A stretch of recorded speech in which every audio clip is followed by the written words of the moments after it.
करने जा रहे हैं जिसका नाम है प्लानिंग। प्लानिंग का मतलब है नियोजन से। प्लानिंग, जब भी कभी हम कुछ भी काम करते हैं हम उसके लिए सबसे पहले प्लान करते हैं। प्लानिंग का मतलब समझते हैं। प्लानिंग क्या होती है?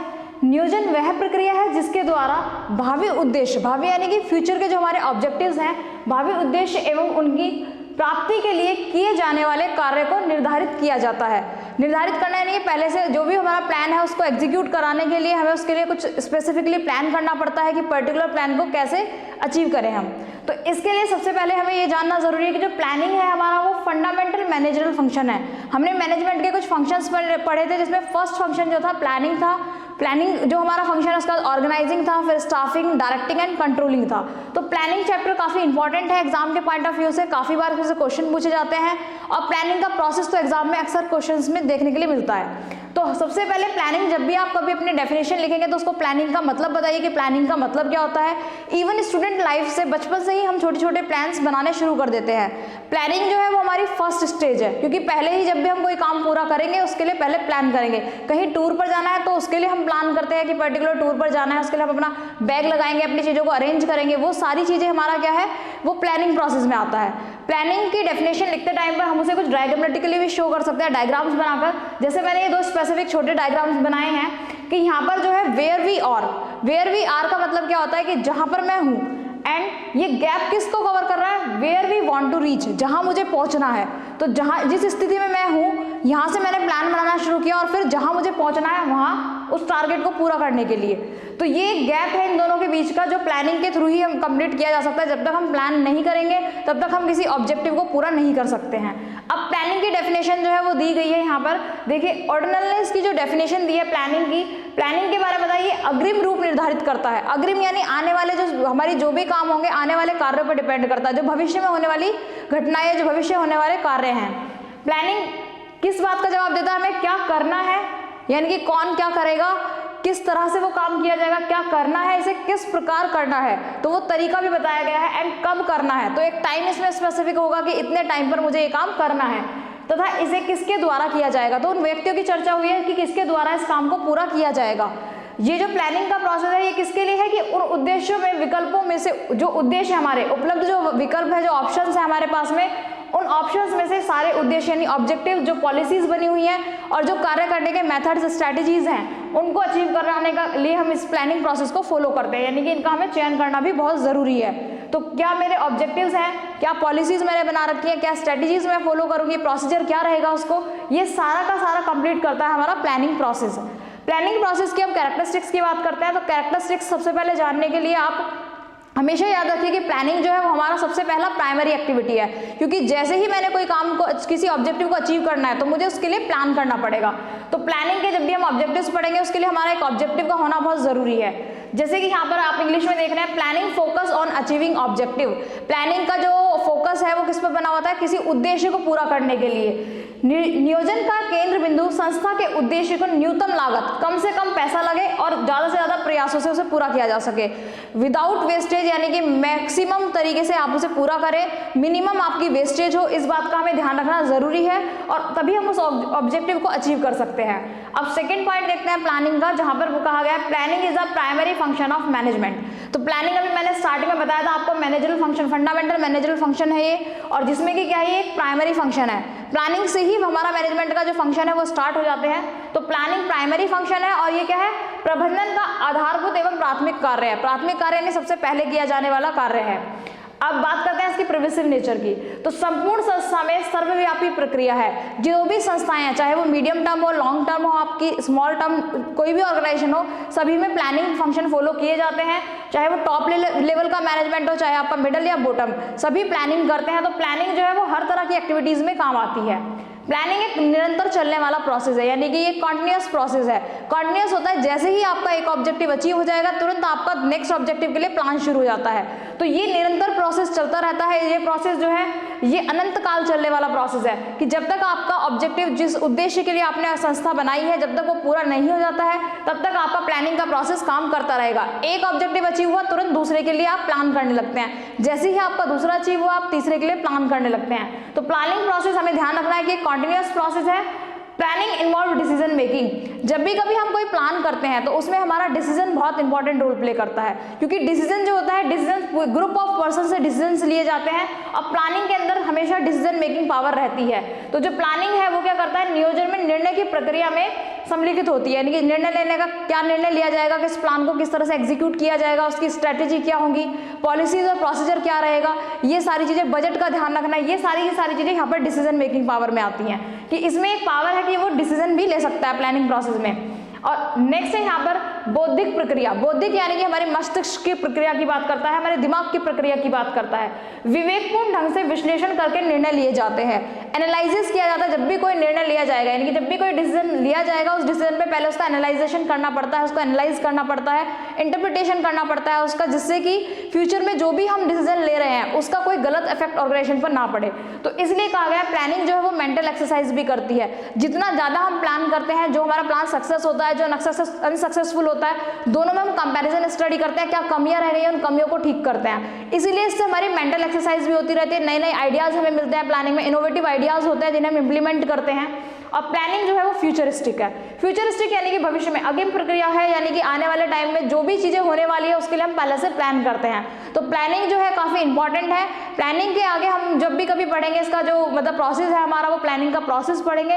प्रोसेस में हमें एक चीज का ध्यान रखना है, जब भी कभी हम किसी भी प्रोसेस को पढ़ते हैं, प्रोसेस हमेशा स्टेप बाय स्टेप पढ़े जाते हैं। आप ये नहीं कि फर्स्ट प्रोसेस की लाइन को हटा करके आप पहले लिख दें और सेकंड वाली लास्ट वाली में कर दें। तो ये जो है सारा प्रोसेस का हमें ध्यान रखना पड़ता है कि वो पूरे प्रॉपर स्टेप में लिखे जाते हैं। जैसे कि एक बच्चा जब बच्चे का बर्थ होता है तो वो पहले छोटा होगा, फिर वो अपने 5 साल की एज पूरी करेगा, फिर वो 12 साल में आएगा, ये एक प्रोसेस है। तो इसी तरह से प्रोसेस को कंप्लीट किया जाता है। प्लानिंग में आपका कैरेक्टरिस्टिक्स, प्रोसेस, प्लानिंग का मीनिंग जरूर एग्जाम में पूछा जाता है, इसकी इंपॉर्टेंस क्या है, प्लानिंग क्यों की जाती है। तो इन सारे क्वेश्चंस के आंसर्स आपको यहाँ से मिलेंगे। और एग्जाम के लिए बेस्ट ऑफ लक, आप लोग अच्छे से प्रिपेयर कीजिए। प्लानिंग चैप्टर में जो भी लॉन्ग क्वेश्चंस या शॉर्ट क्वेश्चंस बनते हैं आपके, सभी ऑब्जेक्टिव भी जो आपके बनते हैं, ऑब्जेक्टिव क्वेश्चंस जो बनते हैं, ऑप्शनल क्वेश्चंस जो होते हैं, उन सभी को यहाँ से प्लानिंग से कवर किया जाएगा। फ्रेंड्स, अब हम अपनी नेक्स्ट टॉपिक को शुरू करते हैं, प्लानिंग प्रोसेस।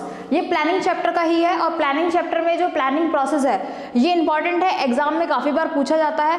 प्लानिंग प्रोसेस का आंसर लिखते टाइम पर आपको ध्यान रखना है कि ये स्टेप बाय स्टेप लिखा जाता है। इसके 7 स्टेप्स हैं, 7 स्टेप्स को इसी सीक्वेंस में लिखना है। कि जैसे मैंने यहाँ पर एक चार्ट बना रखा है, इस चार्ट पर मैंने यही शो किया है कि step 1, step 2, step 3, step 4, step 5, step 6 and step 7। तो आपको भी यही प्रोसेस फॉलो करना है। इसका स्टेप फर्स्ट देखते हैं क्या कहता है। स्टेप फर्स्ट कहता है सेटिंग ऑब्जेक्टिव। जब भी आप कभी किसी भी प्रोसेस को फॉलो करते हैं, यानी कि प्लानिंग का जब भी हम प्रोसेस फॉलो करते हैं तो हमें कोई ऑब्जेक्टिव सेटअप करने पड़ते हैं, यानी कि सर्वप्रथम कार्य इसका उद्देश्य का निर्धारण किया जाता है। सबसे पहले आपको उद्देश्य देखने होंगे कि आप किस उद्देश्य से उस संस्था को शुरू कर रहे हैं, या उस संस्था को किस उद्देश्य से आपने बनाया था, किस उद्देश्य को अचीव करना चाहते हैं आप, या आपका पर्पस क्या है उसके पीछे। तो आप इस बात का ध्यान रखते हैं। सबसे पहले हम उद्देश्य निर्धारित करते हैं और जब भी कोई प्लान बनाते हैं उसी उद्देश्य को पूरा करने के लिए प्लान बनाए जाते हैं। सेकंड पॉइंट देखते हैं। सेकंड पॉइंट में है डेवलपिंग प्रीमिसेस।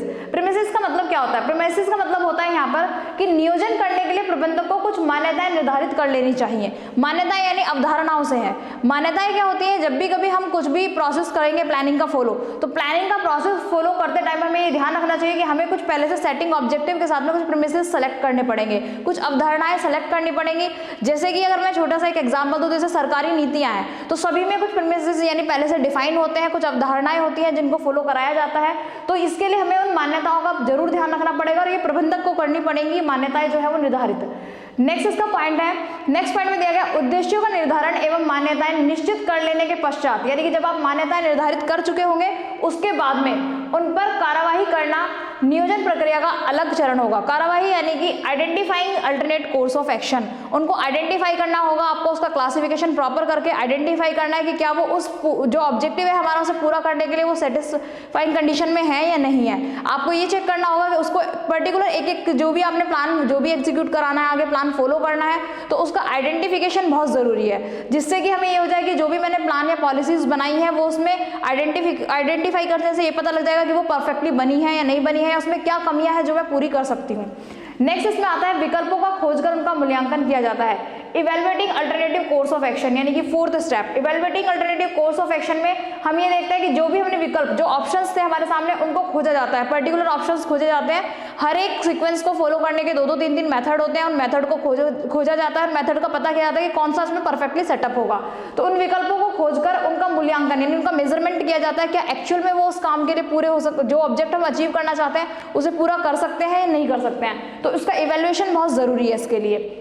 नेक्स्ट आता है इसमें सेलेक्टिंग बेस्ट अल्टरनेटिव्स। अब बेस्ट अल्टरनेटिव्स का कैसे सेलेक्ट किए जाएंगे? बेस्ट अल्टरनेटिव सेलेक्ट करने के लिए हमारे पास हर चीज में चॉइस है। आपको पता है ह्यूमन वांट्स अनलिमिटेड है और हमारे पास चॉइस बहुत ज्यादा होती हैं। तो उन चॉइसेस में जो मेरे लिए सबसे ज्यादा प्रायोरिटी बेसिस पर होगी, यानी कि जो मेरे लिए बेस्ट होगा, मैं उसको प्रायोरिटी दूंगी। तो प्रायोरिटी का पर्पस यहाँ पर यह है कि मैं सबसे पहले उसी विकल्प को चुनूंगी जो मेरे सब्जेक्ट को जल्दी नियरर और कम से कम टाइम में और बिना वेस्टेज के उसे पूरा कर सकता है, ऑप्टिमम यूटिलाइजेशन ऑफ रिसोर्सेज मेरा हो सकता है, तो मैं उसको ज्यादा फर्स्ट प्रायोरिटी दूंगी। तो इसमें यहाँ पर क्या होता है कि यहाँ पर मुझे बेस्ट अल्टरनेटिव को सिलेक्ट करना है जो मेरा ऑब्जेक्टिव है उसे अचीव करने के लिए। एंड नेक्स्ट आता है संस्था के विकल्पों का चयन कर उनका आवंटन कर योजना का कार्यान्वयन करना, यानी कि इंप्लीमेंटिंग द प्लान। अब जब मेरा प्लान, जब मुझे मेरा बेस्ट अल्टरनेटिव भी मिल गया है, मैंने इवैल्यूएशन कर लिया, उसका आइडेंटिफिकेशन भी कर लिया है, तो अब नेक्स्ट स्टेप आता है उसको प्लान में इंप्लीमेंट करने का। अब उसको जिस स्ट्रेटेजी को फॉलो करना है, स्ट्रेटेजी को फॉलो अप करने का टाइम आ गया। तो यहाँ पर हम क्या करेंगे, उसे इंप्लीमेंट करके देखेंगे। इंप्लीमेंट करने पर अगर मुझे सक्सेसफुल रिजल्ट मिल रहे हैं तो मेरे लिए वो बेटर है अल्टरनेट कोर्स ऑफ एक्शन जो मैंने सेलेक्ट किया था बेस्ट अल्टरनेटिव के पर्पज से। तो यहाँ पर क्या है कि वो जो इंप्लीमेंटिंग प्लान, अब उसे संस्था जो है वो इंप्लीमेंट करना शुरू कर देगी। प्लान को इंप्लीमेंट शुरू करने का मतलब है यहाँ पर कि जब भी कभी हम किसी ऑब्जेक्टिव को डिसाइड करते हैं तो उसको स्टेप बाय स्टेप फॉलो करना बहुत जरूरी है। और यहाँ पर जैसे ही वो प्लान में एग्जीक्यूट हो जाएगा, वो इंप्लीमेंट हो जाएगा, तो मुझे मेरे रिजल्ट्स दिखने शुरू हो जाएंगे। और उन रिजल्ट्स के लिए क्या करना पड़ता है, यहाँ पर जो भी कार्य था उसका अनुवर्तन किया जाता है। अनुवर्तन यानी कि फॉलो अप एक्शन, उस एक्शन को फॉलो अप किया जाएगा, उसके फॉलो बैक्स मिलेंगे कि मुझे उसके रिजल्ट्स कैसे आउटपुट मिल रहे हैं, फीडबैक मुझे अपना रखना है उसके लिए। तो ये बहुत इंपॉर्टेंट पॉइंट है जो कि प्लानिंग प्रोसेस में फॉलो किए जाते हैं। प्लानिंग प्रोसेस को एग्जाम में लिखने के टाइम पर आपको एक बात का ध्यान रखना है, आप कोशिश कीजिए कि इसको जो चार्ट फॉर्म है, पहले आप एक चार्ट को प्रिपेयर कीजिए इसका। जब आप चार्ट बनाएंगे फिर इसको इंडिविजुअली पॉइंट वाइज आप इसको लिखिए। पॉइंट जब भी लिखते हैं हमेशा अच्छे मार्क्स लेने के लिए एग्जाम में आपको ये ध्यान रखना है, आप पर्टिकुलर एक शॉर्ट पॉइंट बनाइए। जैसे कि अगर मैं सिंपल यहाँ पे सेटिंग ऑब्जेक्टिव बना रही हूँ, तो सेटिंग ऑब्जेक्टिव से सिर्फ मैंने क्या किया है, यहाँ पर सिर्फ एक इसका हेडिंग बना दिया कि इसमें मैं ऑब्जेक्टिव डिफाइन करने वाली हूँ। अब ऑर्गेनाइजेशन के क्या ऑब्जेक्टिव्स हैं, ऑर्गेनाइजेशन में क्या क्या ऑब्जेक्टिव्स फॉलो किए जाते हैं, वो सारा प्रोसेस आपको स्टेप बाय स्टेप उसमें लिख देना है। तो पॉइंट्स में लिखने की कोशिश कीजिए, हेडिंग एंड सब हेडिंग फुटनोट्स बनाइए उसके, जिससे क्या होगा एग्जामिनर काफी इंप्रेस होते हैं और आपके नंबर जो है वो काफी अच्छे आते हैं, क्योंकि वो लिखने का तरीका जो है वो काफी अट्रैक्टिव होता है। तो जिससे आप लोग जो है अच्छे मार्क्स भी अचीव कर सकते हैं और आपका जो बात आप कहना चाहते हैं वो कम से कम शब्दों में पूरी भी हो जाएगी। तो थैंक यू स्टूडेंट्स, आप इस चैप्टर को अच्छे से प्रिपेयर कीजिए एंड जो भी आपके डाउट्स हैं आप डाउट्स हमें पूछ सकते हैं।